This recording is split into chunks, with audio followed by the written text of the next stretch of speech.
Non-stop news starts with a 7 News alert. In just the past few hours, this man, Christopher Fields, arrested in New Mexico. Police believe he shot his ex-fiancee this morning in Inverness. 7 News reporter Russell Haythorn always investigating. Russell, you've uncovered Fields was under a restraining order and cut off his monitoring bracelet at the scene of the shooting. Right, Ann, and then police say Fields shot the woman and then fled on his motorcycle all the way to New Mexico before they finally caught up with him earlier this afternoon. I talked with his mother about an hour and a half ago in this neighborhood. She says she feared her son had committed suicide because he left a note. She says he had a history of mental health issues dating back to childhood.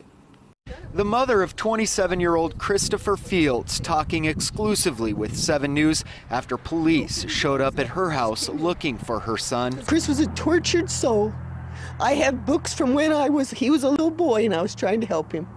And one of the books said, tortured soul. He couldn't break the chains.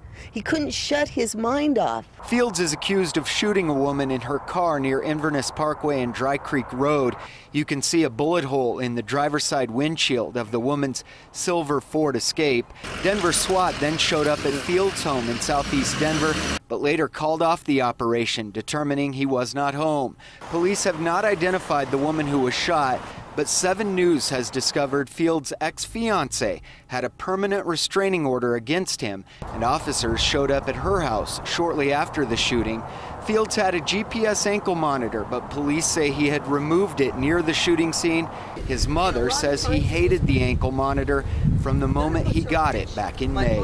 He freaked out, and he went home, and first he got home, he took it off. He tried to take it off. Fields was thrown in jail for 3 days for that incident. His mother says he cried out for help, but the mental health system failed him. We all hurt from love. He couldn't get help. No! We have learned the name of the woman who was shot, but we are withholding it until police officially release the name. She has non-life-threatening injuries and is recovering at a local hospital. In the permanent restraining order she filed in the past, she says Fields had slashed her tires, keyed her car with vulgarities, posted nude photos of her at work, and had been waiting for her after work on multiple occasions. He will likely now be extradited from New Mexico back to Arapahoe County. We're live tonight. Russell Haythorn, 7 News. The Call 7 investigators digging further into the suspect's background. Christopher Fields was arrested in September of 2011 and last June for intimidation, stalking, and harassment. Last June, the victim in that stalking case, his ex-fiancee, was granted a permanent protection order. At the time of this morning's shooting, Fields had been free on $25,000 bond.